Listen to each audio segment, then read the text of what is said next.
इस कार्यक्रम के पुण्यार्चक है श्री कंवर लाल जी, महावीर प्रसाद जी पाटनी, आर के ग्रुप, मदनगंज, किशनगढ़, राजस्थान।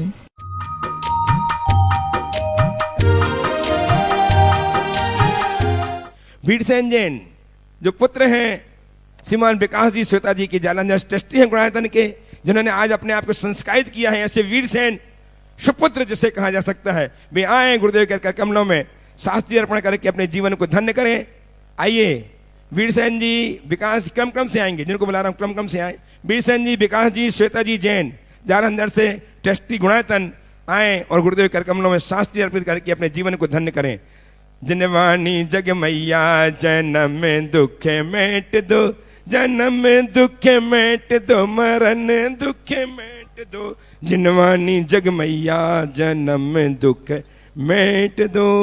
और नेताजी राजप्रकाश जी पहाड़िया साहब, महामंत्री बाबरगंज सिद्ध क्षेत्र, आज गुरुदेव के करकमलों में जिनवाणी समर्पित करके जीवन धन्य कर रहे हैं। साथ ही अशोक जी, विनोद जी, किरण जी दोषी, ट्रस्टी गुणायतन, ट्रस्टी बाबरगंज सिद्ध क्षेत्र, गुरुदेव के कमलों में जिनवाणी अर्पित करके जीवन को धन्य कर रहे हैं। आए और गुरुदेव के चरणों का प्रक्षाल करके श्रीमान विकास जी, श्वेता जी और वीरसेन जैन, तेरे चरणों की धूल बाबा चंदन गुलाल बने, जिसने भी लगाई मस्तक उसे की तकदीर बने तेरे चर। श्रीमान राजप्रकाश जी इंटा जी पहाड़िया, महामंत्री बाबरगंज सिद्ध क्षेत्र एवं श्रीमान अशोक जी, किरण जी दोषी, विनोद जी, अशोक जी दोषी, विनोद जी दोषी, क्या बोलो अशोक, क्या बात, हाँ आ जाइए। विनोद जी, किरण जी दोषी बारी बारी से आए, गुरुदेव के पद प्रक्षालन करके जीवन को धन्य करें, अपने जीवन के संचित पापों का क्षय करने का सौभाग्य अर्जित करें। चलो और इस प्रकार से आज हमारे बीच में बावनगजा से राजप्रकाश जी, नीता जी पहाड़िया, मातेश्वरी श्री मनोरमा जी, हीराचंद जी पहाड़िया और साथ ही विनोद जी दोषी, श्री किरण जी दोषी, इन्होंने आज की मांगलिक क्रिया संपन्न की। साथ ही विशेष तौर पे आज जालंधर पंजाब से श्री वीरसेन जी, जिन्होंने आज प्रथम अभिषेक का और साथ ही उन पर संस्कार किए, उन्होंने जो श्रावक के अष्टमूल गुण होते हैं उनको पूज्य गुरुदेव के माध्यम से संस्कारित किया गया। और ये आप जो प्रक्रिया देख रहे हैं, इस प्रकार से श्री पुत्र विकास जी, पौत्र महावीर जी जैन, इनके उज्जवल भविष्य की विशेष कामना से हम मंगल कामना करते हैं। इस प्रकार से वो श्रावक के कर्तव्यों का पालन करते हुए अपने जीवन को धन्य करें। साथ ही बंधुओं, जिन लोगों ने गुणायतन से जुड़ करके अपने आप को धन्य किया है, अब मैं उन नामों की उद्घोषणा कर रहा हूं, जिन्होंने सहस्त्रकूट में एक बड़ी प्रतिमा स्थापित करने का पावन सौभाग्य अर्जित किया है। ऐसे श्री शाह बादामी लाल पुत्र श्री मंगल लाल जी, धर्मपत्नी स्वर्गीय श्रीमती सूर्यकांता पुत्र गिरीश हेमंत पुत्र बधु अनीता शाह, लता शाह पौत्र पौत्री तीरथ काव्यांश साक्षी सोहानी पुत्री दामान शर्मिष्ठा, भूपेंद्र जी, चेतना खुशपाल जी, रीना जी, नितिन जी, साक्षी प्रीत जी, समस्त शाह परिवार की ओर से नौगामा जिला बांसवाड़ा राजस्थान से। और साथ ही जिन्होंने निर्माण नायक की सदस्यता प्राप्त की है, गांधीनगर गुजरात से श्री रमेश भाई एम शाह, श्री महेंद्र भाई एम शाह, मुंबई महाराष्ट्र से श्री वीरेंद्र कुमार, निहाल चंद शाह जी, जितेंद्र एन शाह, और सूत्रधार के रूप में संबद्ध हुए हैं मुंबई से श्री मती शिल्पा जयेश दोषी। और निर्माण निधि की सदस्यता जिन्होंने प्राप्त की है, सांगली से वसंत जनगोणा पाटिल, कंचन बसंत पाटिल, साहगढ़ से श्री दीपक जैन, श्री मती सुरभि जैन, नरसिंहपुर से श्री मिस नैन्सी जैन, सुपुत्री राजेश जैन, मुंबई ठाणे से श्रीमती नीला विपिन शाह, और जबलपुर से सनमत कुमार कौशल, विशाल कुमार कौशल, समस्त परिवार बन के जोरदार करतल ध्वनि से सभी का स्वागत, वंदन, अभिनंदन कीजिए। साथ ही बंधुओं, 1 लाख रुपए की राशि श्री रजनी जी, सुरेश जी पहाड़िया, मनीष जी पहाड़िया परिवार को जोरदार करतल ध्वनि से अभिनंदन कीजिए। वो यदि हमारे बीच उपस्थित हैं, इन्होंने 1 लाख रुपए समर्पित किया गुणायतन के लिए। आए पूज्य गुरुदेव के श्री चरणों में श्रीफल अर्पण करके आशीष प्राप्त करें। रजनी जी, सुरेश जी पहाड़िया परिवार जो गुणायतन ट्रस्टी भी हैं, और 1 लाख रुपए की राशि इन्होंने आज निर्माण कार्य के लिए समर्पित किए हैं। बहुत बहुत साधुवाद के पात्र हैं, पूज्य गुरुदेव के श्री चरणों में श्रीफल अर्पण करके आशीष प्राप्त कर रहे हैं। साथ ही बंधुओं, मैं निवेदन करूंगा कि पूज्य गुरुदेव के माध्यम से प्रतिदिन इस गुणायतन परिसर में सांधारा संपन्न होती है। यदि आप चाहते हैं कि आपके वैवाहिक वर्षगांठ जन्मदिन के अवसर पर सांधारा संपन्न हो, तो आप अपना नाम सपरिवार प्रेषित कर सकते हैं और शादी से पुण्य कार्जन कर सकते हैं। और नित्य और मासिक शानधारा का पुण्यार्जक बनकर के भी साथ ही से पुण्य अर्जन कर सकते हैं। और साथ ही बंधुओं, जैसा कि पूज्य गुरुदेव ने कल भी शंका समाधान में गणधर वलय विधान की विशेष महिमा बताई है कि 48 रिद्धि मंत्रों के माध्यम से हम मंत्रों की आराधना करते हुए प्रभु भक्ति करने का एक स्वर्णिम अवसर आपको प्राप्त हो रहा है इस स्वर्णिम शाश्वत तीर्थराज सम्मेद शिखर की स्थल भट्टी पर। तो मैं निवेदन करूंगा, जब भी आप यहाँ पर गुणायतन में आने का, सम्मेद शिखर में आने का प्लान बनाएं तो एक दिन का जो प्लान है आप गणधर वलय विधान का रखें। मात्र 31,000 रुपए की राशि में आप गुणायतन के माध्यम से आपको रहने की, 8 दिनों की रहने की, खाने पीने की सबकी व्यवस्था रखी जाएगी और एक दिन आप संगीतमय बढ़िया व्यवस्थित विधान कर पाएंगे गुणायतन में। तो मात्र 31,000 रुपए की राशि में आप जो नीचे नंबर चल रहे हैं उनमें अपना नाम प्रेषित करें और अपने दिनांक भी लिखाएं कि किस तारीख को आप करना चाहते हैं। साथ ही आप यदि आने में समर्थ नहीं है तो ऑनलाइन भी आप जूम के माध्यम से जुड़ कर सकते हैं और अपने जिनालय में, अपने घर में रह करके भी इस विधान को संपन्न कर सकते हैं। तो निवेदन है आप सभी लोग अवश्य जुड़ें और इस विधान को संपन्न करें। आइए बंधुओं, चलते हैं, सीधे सीधे चलते हैं, गुरुदेव चरणों के जुड़ते हैं और निवेदन करते हैं कि हे गुरुवर अपनी मंगलमय वाणी से हम सबको कृतार्थ करें। नमोस्तु गुरुदेव, नमोस्तु गुरुदेव, नमोस्तु गुरुदेव। ओ सभी लोग अपने दोनों हाथ जोड़ लें और मेरे साथ महामंत्र के स्मरण के लिए अपना मानस त्याग।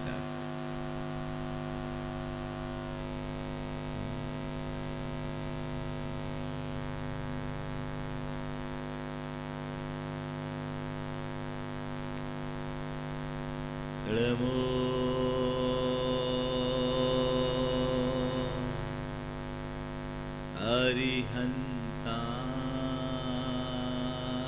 अरिहन्ताणं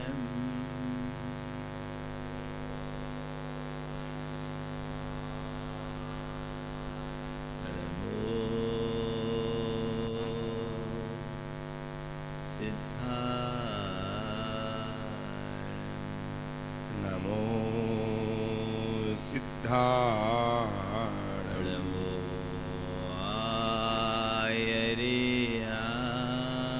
आयर्याणं नमो आयर्याणं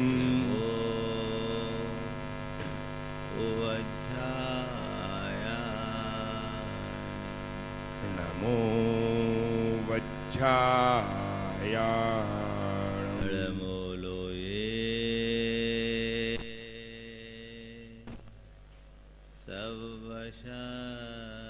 सवशाहुनं नमो लोये सव्यसाहुणम् एषो पञ्चेणमुयारो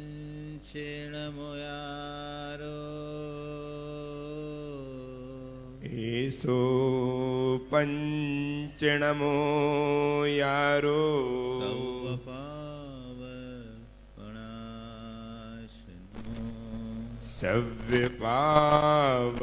सव्यपावपणाशिनो मङ्गलालं च सवेशिं मङ्गलाणं च सव्येशिं परहमं ओ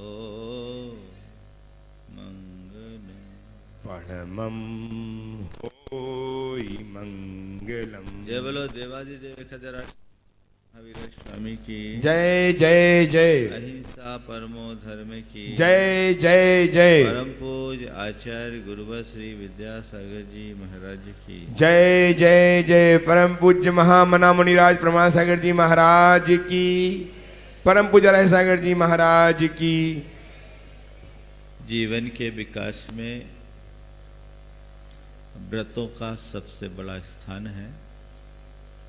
व्रतों के माध्यम से हमारी वृत्तियों का परिष्कार होता है। बिना व्रत संयम के जीवन का उद्धार नहीं। व्रतों के इस क्रम में गृहस्थों के लिए 5 अनुव्रत, 3 गुण व्रत और 4 शिक्षा व्रत का विधान तीर्थंकरों की वाणी में निश्चित हुआ और हम लोगों ने विगत दिनों आचार्य कुंदकुंद की देशना के माध्यम से उस पर विचार किया, मंथन किया और आज शिक्षा व्रत में चौथे शिक्षा व्रत के रूप में जिसे आचार्य कुंद ने रखा है, उस संलेखना की चर्चा है। सामाय्यम च परमम तहेव च विधियम च पोषहो वासम तय्यम अतिहि पूज्यम चौथ संलेखना अंते। अंत में संलेखना मरण को आचार्य कुंद ने एक व्रत के रूप में अंगीकार किया। यद्यपि अन्य ग्रंथांतरों में संलेखना की जगह यहाँ पर देश व्रत अथवा भोग परिमाण व्रत को लिया है, लेकिन आचार्य कुंद ने संलेखना व्रत को एक शिक्षा व्रत के अंतर्गत लेकर संलेखना की उपयोगिता को स्पष्ट रूप से रेखांकित किया है। बिना संलेखना के हमारे व्रतों की सार्थकता नहीं होती। आज मैं आप सबसे संलेखना के संदर्भ में 4 बातें करना चाहूँगा। विगत वर्षों में सन 2015 में जब राजस्थान उच्च न्यायालय के द्वारा संलेखना जैसी इस परम साधना को आत्महत्या निरूपित किया गया था, तब पूरे देश में भूचाल आया, धर्म बचाओ आंदोलन का प्रवर्तन हुआ और आप सबके पुण्य के प्रताप से सुप्रीम कोर्ट ने उसमें हम सबको अंतरिम राहत दी। उस समय संलेखना पर पूरे देश में एक बड़ी बहस हुई और लोगों ने अच्छे से संलेखना को समझा। आज मैं उसी संलेखना के संदर्भ में 4 बातें आप सबसे कहना चाहूँगा। वह व्रत जो हमारे जीवन का मूल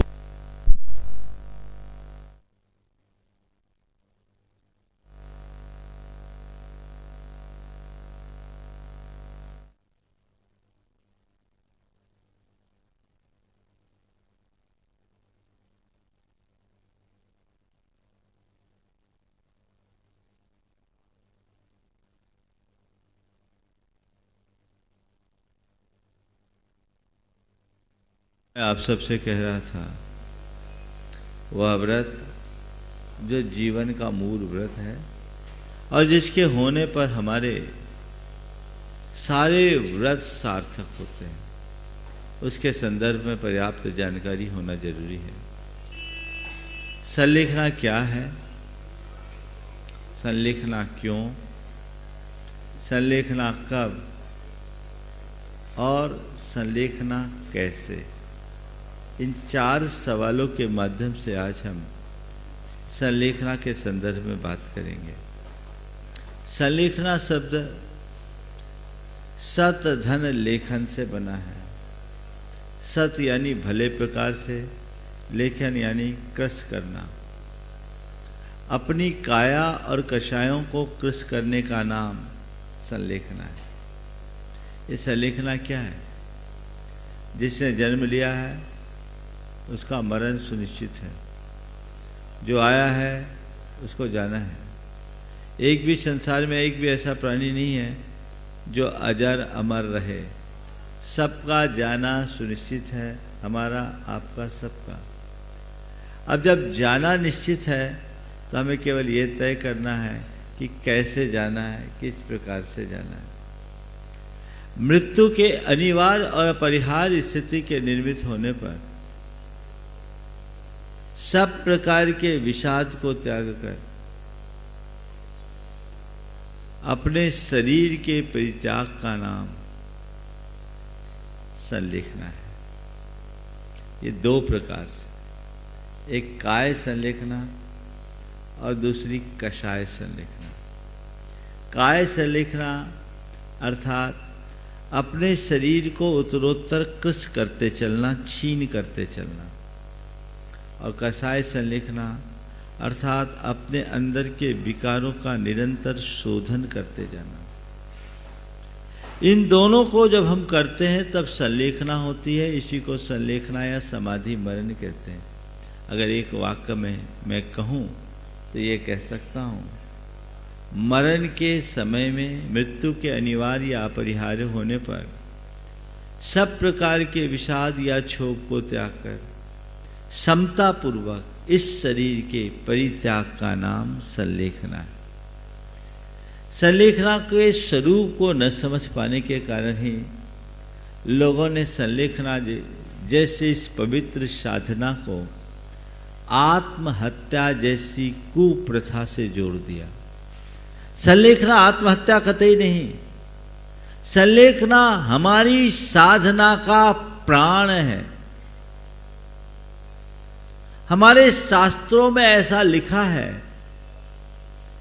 कि ये संलेखना हमारे तप का फल है। हमने जीवन भर जितना त्याग तप किया, व्रत साधन किया, उसकी सफलता तभी है जब हमारा अंत संलेखना पूर्वक हो। अंतः क्रियाधिकरणम तपः फलम सकल दर्शनस्तुवते तस्माद् यावद विभुवम समाधि मरणे प्रयतितव्यम। इस अंतः क्रियाधिकरण को तप का फल कहा गया। इसलिए जब तक तुम्हारे पास शक्ति है, सामर्थ्य है, समाधि मरण के लिए प्रयत्नशील बने रहना चाहिए। जैसे कोई साल भर पढ़ाई करे, इन परीक्षा में उपस्थित न हो तो उसे उस पढ़ाई का जो लाभ मिलना चाहिए वो नहीं मिल पाता। इसी प्रकार जीवन भर तप त्याग संयम रखने के उपरांत भी जो अपना अंत संलेखना पूर्वक नहीं करता तो उसकी सारी साधना अधूरी रह जाती है। अपनी साधना को पूर्ण करना है तो संलेखना पूर्वक ही देह का परित्याग करना चाहिए। ये आत्महत्या नहीं है। आत्महत्या और संलेखना, इन दोनों में बड़ा मौलिक अंतर है। आत्महत्या और संलेखना, इन दोनों में बड़ा मौलिक अंतर है। इसकी चर्चा मैं अभी थोड़ी देर बाद करूंगा। लेकिन संलेखना क्या है? मृत्यु के सन्निकट आने पर अपने शरीर के मोह को त्याग कर और अपने कषायों को छीन करते हुए शरीर को त्यागना, मृत्यु राज का स्वागत करते हुए तत्परता पूर्वक उल्लास के साथ शरीर को छोड़ना, ये संलेखना है जो हमारी मूलभूत साधना है। क्यों? दूसरा सवाल। मुझे अपनी बात तय समय में पूरी करनी है, इसलिए एक एक करके मैं चल रहा हूं। आप लोगों को ये बात तो समझ में आ गई कि संलेखना क्या है। संलेखना क्यों? हमने जन्म लिया, एक दिन तो मरना है। अब मरेंगे तो हम रोते कलपते मरे या उस मृत्यु को सहज स्वीकार करके शरीर छोड़े? मृत्यु को सहज स्वीकार करके छोड़े। जब मरना निश्चित है तो रोते कलपते हुए भी मरेंगे, आहें भरते हुए भी मरेंगे और प्रभु का नाम जपते हुए भी मरेंगे। जब दोनों स्थिति में मरना है ही तो हम मरने की जगह मरण का वरण क्यों ना करें? संलेखना का उद्देश्य मृत्यु का आलिंगन नहीं, अपितु अपनी आखिरी श्वास तक अपने व्रतों की रक्षा है। जैन परंपरा में संलेखना को कई लोग इच्छा मृत्यु से भी जोड़ देते हैं। इच्छा मृत्यु और संलेखना में बुनियादी अंतर है। इच्छा मृत्यु मृत्यु की इच्छा से ली जाती है और संलेखना जीवन और मरण की भावना से ऊपर उठ करके की जाती है। इच्छा मृत्यु जीवन की किसी भी अवस्था में हो सकती है। संलेखना मरण काल उपस्थित होने पर ही होती है, मृत्यु के सन्निकट आने पर ही होती है, मृत्यु के अनिवार्य और अपरिहार्य हो जाने पर होती है। तो अब लग रहा है कि बचना कतई संभव नहीं है। तो जब बचना संभव नहीं है तो शरीर का ममत्व तो छोड़ो और अपने व्रतों की रक्षा करो। हर साधक की मूलभूत संपदा उसकी व्रत है, उसकी व्रत निष्ठा है और उसे संभालने की जिम्मेदारी उसकी है, क्योंकि वो उसका प्राण है। और हमारी संस्कृति में कहा गया, प्राण जाए पर प्रण न जाए। मैंने जो व्रत संयम अंगीकार किया, अगर शरीर की शिथिलता से वो नष्ट हो जाए तो ये मेरी बहुत बड़ी क्षति है। चाहे जो हो जाए, मेरे व्रत सुरक्षित रहने चाहिए और अपने व्रतों को सुरक्षित रखते हुए होश पूर्वक, जागरूकता पूर्वक, समता पूर्वक, सहजता के साथ मृत्यु का स्वागत करना, संलेखना है। शरीर छूट रहा है, छूटने दो, मैं तो केवल ज्ञाता हूं और मैं तो केवल दृष्टा हूं। उस तरीके से अपने व्रतों को सुरक्षित रखने के उद्देश्य से संलेखना ली जाती, चाहे जब नहीं, चाहे जिस किसी स्थिति में नहीं। कब ले? उपसर्गे दुर्भिक्षे जर्षि रुजायाम च निहि प्रतीकारे धर्माय तनु विमोचनम आहु संलेखनाम आर्या। ऐसा कोई दुर्जयी उपसर्ग हो जाए जहां बचना मुश्किल हो, ऐसा दुष्काल आ जाए जहां प्राणों की रक्षा संभव न हो, बुढ़ापा शरीर जर्जर हो जाए कि अपना ही शरीर अपने लिए भारपूत हो जाए, ऐसी कोई बीमारी हो जाए जिसका कोई प्रतिकार न हो, तो ऐसी स्थितियों में अपने धर्म की रक्षा के लिए शरीर के परित्याग का नाम संलेखना है। संलेखना का उद्देश्य मृत्यु का वरण नहीं, व्रतों का रक्षण है, धर्म का रक्षण है। उसलिए संलेखना ली जाती है।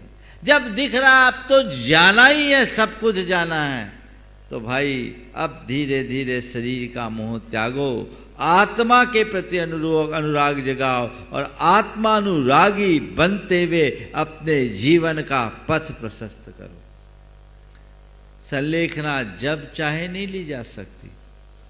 अगर कोई व्यक्ति आ जाए और एकदम हष्टपुष्ट स्वस्थ हो, हमें तो संलेखना लेना है, नहीं, ये तो पाप होगा, अपराध होगा। जब तक तुम्हारा धर्म पल रहा है, तुम्हारा संयम पल रहा है, तुम अपने जीवन को व्यवस्थित तरीके से जी रहे हो, आप अपनी साधना को प्रखर बनाते हुए जीते रहो। लेकिन जब लग रहा है कि अब बच पाना संभव नहीं है और तुम्हारा शरीर ही खुद तुम्हारे लिए भारभूत बन रहा है, तब कहीं जाकर के संलेखना ली जाती है। समझ गए? अब रहा सवाल संलेखना कैसे ले। हमारे यहां शास्त्रों में लिखा मरणांत किम संलेखनाम जोशिता। मरणांत समय में संलेखना प्रीति पूर्वक लेनी चाहिए, उत्साह के साथ। कैसे इसकी पूरी प्रक्रिया है, जो चाहे जब चाहे जैसे चाहे वैसे संलेखना तक का कोई विधान नहीं, उसकी बड़ी प्रक्रिया है। कई लोग संलेखना के नाम पर घबराते हैं, अरे हम संलेखना लेंगे तो हमारा कैसे क्या होगा। मैं आपको बताता हूं, यदि आपके अंदर दृढ़ता है और थोड़ी सी साधना है तो आपके लिए संलेखना में कहीं कोई बाधा नहीं है। बड़े आसानी से आप अपनी संलेखना को कर सकते हैं। कल एक संघ का समाधान में सवाल भी आया था। मैं आप सबसे कहता हूं, आप चाहते हो कि मेरा अंत अस्पतालों में आहें भरते हुए न हो, मेरा अंत गुरु चरणों में नमोकार जपते हुए हो। चाहते हो? चाहते हो? कुछ प्रक्रिया बता रहा हूं। सबसे पहले एक आम गृहस्थ को केंद्रित करके बोल रहा हूं। अपने व्यापारिक और पारिवारिक दायित्वों को पूर्ण करने के बाद उधर से आप मुक्त होइए और अंतर्मुखता को बढ़ाना शुरू कीजिए। जीवन का लक्ष्य केवल घर परिवार गोरख धंधा और धन पैसा के पीछे ही खपाने का न रहे। जीवन का मूलभूत लक्ष्य गार्हस्थ्यिक पारिवारिक दायित्वों के निर्वाह के साथ स्वयं के उत्तरदायित्वों को पूरा करने का होना चाहिए। आत्महित का मनोभाव अगर तुम्हारे मन में है तभी आप संलेखना जैसी साधना को अपना पाओगे। और जब आत्महित मुझे करना है तो मुझे अब उन बातों से विमुख होना होगा जो मेरे आत्महित में बाधक हैं, और उन बातों को अपनाना होगा जो मेरे आत्महित में साधक हैं। तो जो लोग 60 पार कर गए, जिनके गार्हस्थ्यिक जिम्मेदारियां पूरी हो गई, उन्हें चाहिए कि अब धीरे धीरे धीरे धीरे उधर से मुक्त होकर वानप्रस्थी जैसा जीवन जिए। घर में रहते हुए भी न रहने जैसी स्थिति, बच्चों को जवाबदेहियां सौंपे और आप मालिक की भांति न रहकर मेहमान की तरह जीना शुरू करें। अब भाई ठीक है, अब मेरी भूमिका मार्गदर्शक की है, मार्ग निर्णायक की नहीं। तुम लोगों को जब कुछ चाहिए तो मुझसे पूछो, जितना बनेगा मैं अपने अनुभव से तुम्हें सलाह दे दूंगा, लेकिन तुम काम करो, अपना काम करो और मुझे मेरा काम करने दो। अब मेरा जो ये शेष जीवन बचा है वो मेरे लिए है। मैंने बचपन में ज्ञानार्जन किया, जवानी में धनार्जन किया, तो अब बुढ़ापा में मुझे केवल पुण्यार्जन करना है, ये लक्ष्य होना चाहिए। बचपन में ज्ञानार्जन, जवानी में धनार्जन, तो बुढ़ापा पुण्यार्जन के लिए सुरक्षित करो, क्योंकि बुढ़ापे तक पहुंचते पहुंचते हमने अपने संचित पुण्य को खपा दिया। आप एक हिसाब लगाइए, पूरे जीवन काल में आप क्या करते हैं? अपने पुण्य को भोग ज्यादा रहे हो कि कमा ज्यादा रहे हो? हर व्यक्ति का हिसाब है। बैलेंस शीट अगर देखी जाए तो पूरे जीवन केवल पुण्य को भोगा है, अर्जित किया है तो बहुत थोड़ा, जितना अर्जित किया उससे कई गुना भोगा, यानी तुम्हारे अंदर की पूंजी तो खाली हो गई। अब यहां से दिवालिया होकर के जाना चाहते हो क्या? बोलो, दिवालिया होकर जाना चाहते हो या झोली भर कर जाना चाहते हो? बोलो। हाँ, झोली भरकर, तो झोली भरने का काम करो। अभी तो तुम झोली उड़ेल रहे हो। झोली भरो, और उस पुण्यार्जन के कार्य में, परमार्थ के कार्य में अपने आप को लगाओ। ध्यान रखना, दुनियादारी के कार्य में समय और शक्ति लगाने से हरासमेंट होता है, और पुण्यार्थ के कार्य में अगर आप अपना समय लगाते हैं तो आपको ताकत मिलती है। उदाहरण के लिए मैं आपको बताता हूं, आप लोग रोज इतना खाते पीते हो, थोड़े से एग्जर्शन से थक जाते हो, और दशरक्षण के दिनों में या कोई पूजा विधान हो, आप एक वक्त भोजन करते हो। कई लोग उपवास भी करते हैं और 12-12, 14-14 घंटे की मेहनत करते हो। थकान आती है क्या? क्यों नहीं आई? इतनी मेहनत कम खा पी कर आप अपने दुकान धंधे में करो तो महाराज दूसरे दिन उठ नहीं पाएंगे, लेकिन यहाँ दूसरे दिन डबल उत्साह होता है। ये किस बात का प्रमाण है? ये इसी बात का प्रमाण है कि परमार्थ में अगर आपकी ऊर्जा लगती है तो मन रिचार्ज हो जाता है, और भोगों में अगर तुम्हारी ऊर्जा लगती है तो मन उद्विग्न होता है, शिथिल होता है, ऊर्जा का क्षय होता है। तो अब इस उम्र के इस पड़ाव में आने के बाद इधर आप मोड़िए,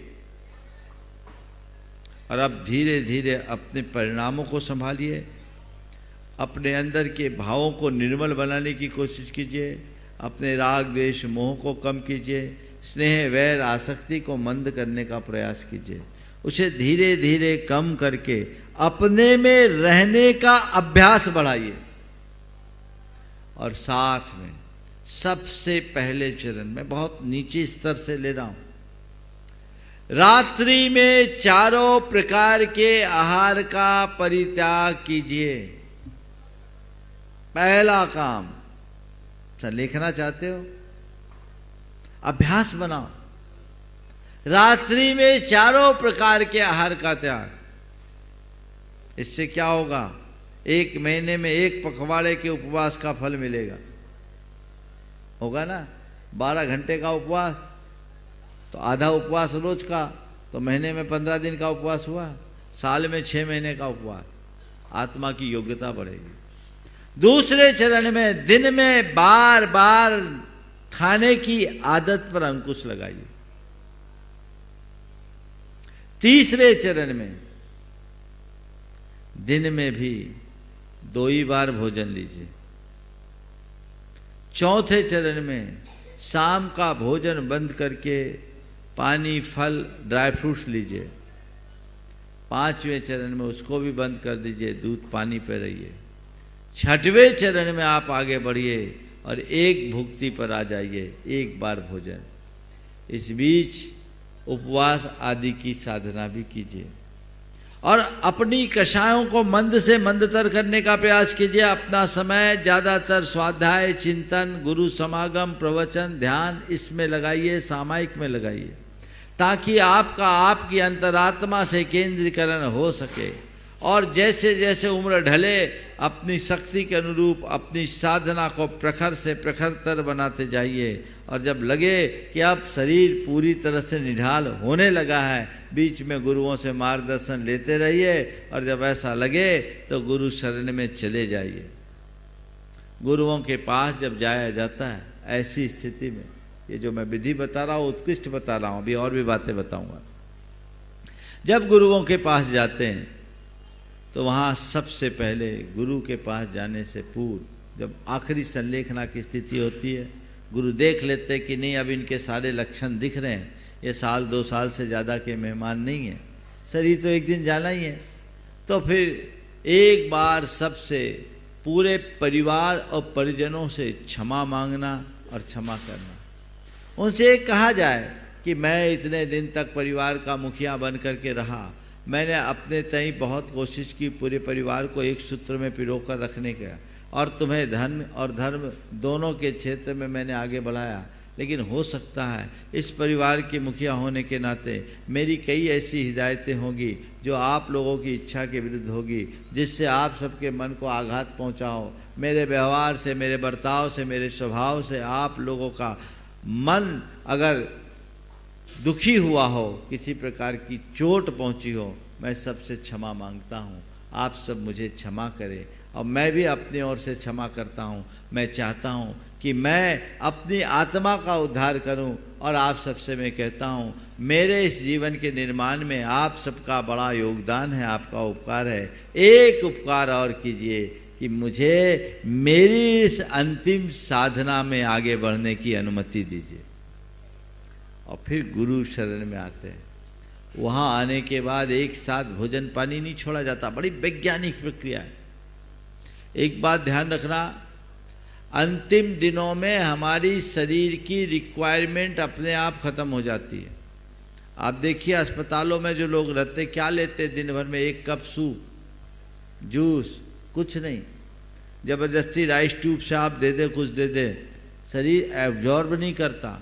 ये केवल मनुष्यों की बात नहीं, जानवरों में भी मैंने देखा, गौशालाओं में देखा, जब गायों का अंत समय आ जाता है वो एक बार बैठ जाती तो खाना पीना लगभग छूटता जाता है। उनके सामने रख दे तो बस 1-आध बार कुछ खाया तो खाया, नहीं खाते छूट जाता, क्योंकि शरीर में आते आते एकदम सब शिथिल हो जाती है, आर्गन्स कमज़ोर हो जाते हैं। तो शरीर की रिक्वायरमेंट नहीं होती, रिक्वायरमेंट मन की होती है और व्यक्ति अपने मन की रिक्वायरमेंट के पीछे परेशान होता है। तो भूख प्यास कम लगती है, इसके लिए अभ्यास बनाया जाता है पहले से। जैसे आज आपको संलेखना लेने का लक्ष्य है तो आपकी अगर 4 रोटी की भूख है तो धीरे धीरे धीरे धीरे एक अवस्था में, अभी नहीं, धीरे धीरे धीरे धीरे एक ग्रास कम करते करते 4 रोटी से आप 1 रोटी पे आइए। और इधर रोटी को कम कर रहे हैं तो दलिया जैसे पदार्थों को बढ़ाते जाइए। फिर धीरे धीरे धीरे धीरे रोटी बंद, दलिया पर आइए। मिष्ठान पकवान आदि तो पूरी तरह छूट ही जाए, दलिया जैसे पदार्थों को लेते समय धीरे धीरे दलिया जैसे पदार्थों को घटाया जाता है। और लिक्विड, द्रव, तरल पदार्थ, चाहे उसमें जूस है, सूप है, दूध है, छाछ है, इनको छाछ मुख्य रूप से दिया जाता है और उनको बढ़ाया जाता है, इसको बोलते हैं। और फिर धीरे धीरे धीरे इसको कम करते हुए केवल जल को दिया जाता है। पहले दलिया बंद करके पेय पे आ गए और पेय में भी स्थूल पेयों को हटाकर धीरे धीरे जल को बढ़ाते हैं और केवल जल पे रखा जाता है। और शक्ति के अनुसार उनसे उपवास भी कराया जाता है। और धीरे धीरे ऐसा होता है कि शरीर का शोधन भी हो जाता है, बीमारियां भी चली जाती है, अंदर का आत्मबल बना रहता है उनको प्रिय वचनों के साथ उत्साहित कराया जाता है और शरीर ऐसे छूटता है कि पता ही नहीं चलता। बड़ी सहजता से अस्पताल में रहने वाला 50 प्रकार के मेडिकल एड लेकर के करा सकता है, लेकिन संलेखना करने वाले का केवल उत्साह झलकता है और कुछ नहीं। अगर आपको देखना है तो आप किसी की समाधि देखो। अभी प्रेमचंद जी की माता जी की 52 दिन संलेखना चली और कितनी उत्तम, बड़े उत्साह के साथ। ये तो मैं तैयारी के साथ की बात कर रहा हूं, जिनकी तैयारी नहीं है उनके अंदर भी ऐसा होता है तो बहुत लोगों की संलेखना हुई और उनका अंदर का जो रोग है वो धीरे धीरे शांत हो जाता है। हम लोगों ने कई लोगों की संलेखनाएं कराई है। इसलिए अगर आपको संलेखना करना है, किसी की संलेखना हो रही है, उसको देखो, उत्साह बढ़ेगा। एक सज्जन की हमने संलेखना कराई, उनके सिर में भयंकर पीड़ा ऐसे जैसे फटा जाए सिर, और जिस दिन वो संलेखना के लिए आए हम लोगों ने उनको अपने हिसाब से धीरे धीरे दलिया और चीज़ों पिलाया। तीसरे दिन से सिर दर्द भी गायब हो गया और आखिरी में 4 दिन के उपवास पूर्वक उनकी संलेखना हुई। तो ये बहुत बड़ी ताकत अंदर आती है और इस प्रक्रिया से संलेखना होती है। हर कोई इसको ले सकता है। और मान लो महाराज हमने पहले से ऐसी साधना नहीं की तो क्या करें, तो कम से कम इतना तो रखो, उत्साह अंदर रखो कि मुझे संलेखना करनी है। मैं आपको बताऊं, हमारे संघ में एक सज्जन, एक महाराज थे, उनके पिताश्री बंडा के थे, उनका अपेंडिसाइटिस फट गया। व्रती थे, भावना तो थी। गुरुदेव बीना 12 में थे, 1993 की बात है। अपेंडिसाइटिस ब्रस्ट होने से सब मेडिकल में डॉक्टरों ने जवाब दे दिया, नलियां लगी हुई थी, लेके आए। गुरुजी साहब नली वली सब हटवा दी, हटवा करके रखा और वो 11 दिन तक जल पर रहे। उत्तम संलेखना हो गई। संलेखना कराने वाले यदि निपुण हो तो कैंसर जैसी पीड़ा से ग्रसित लोगों की भी उत्तम संलेखनाएं हुई है। आप लोग कैथेटर वगैरह लगा के आते हैं, उसकी भी कोई जरूरत नहीं पड़ती। प्राकृतिक उपचार से वह सब चीज़ें ठीक हो जाती। जिनका यूरिन पास नहीं हो रहा, ठंडे गर्म की पट्टी देते ठीक हो जाती, उनकी सेवा होती, उनकी वैयावृत्ति होती।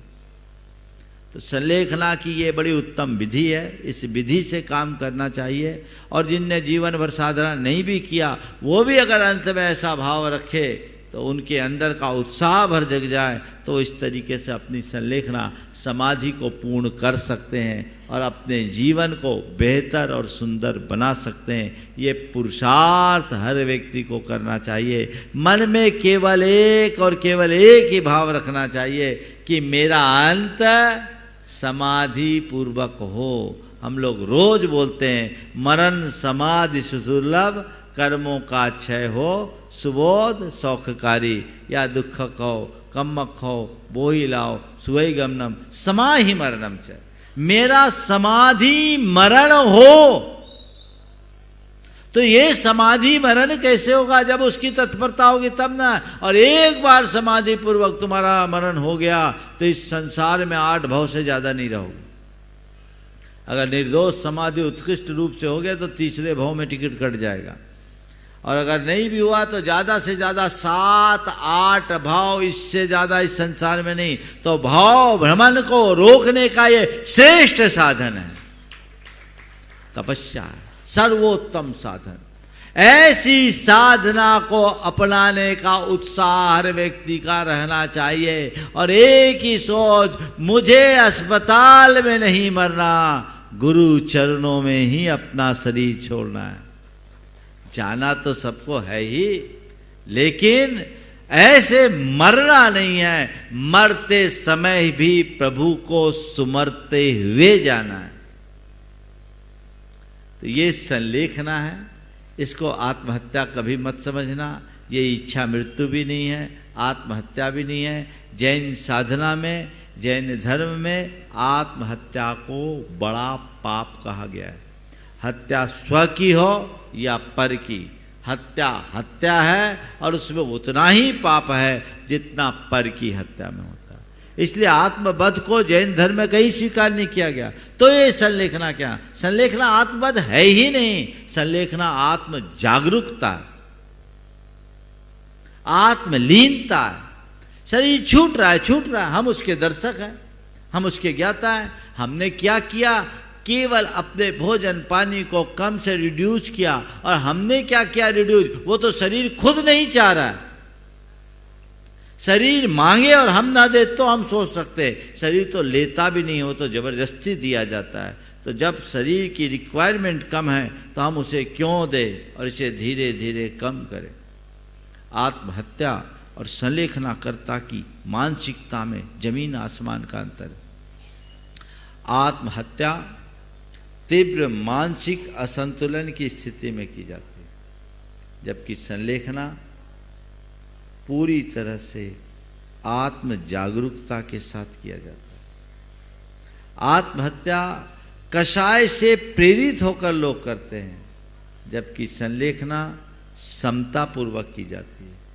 आत्महत्या जीवन की किसी भी अवस्था में की जा सकती है, जबकि संलेखना मरण के अनिवार्य और अपरिहार्य होने की स्थिति में की जाती है। आत्महत्या का उद्देश्य अपने शरीर का विनाश मात्र है, और वो शरीर के विनाश को ही अपना विनाश मानकर आत्महत्या करता, जबकि संलेखना का उद्देश्य आत्मा की अमरता और देह की नश्वरता को समझकर अपने परलोक यात्रा को सुधारना है।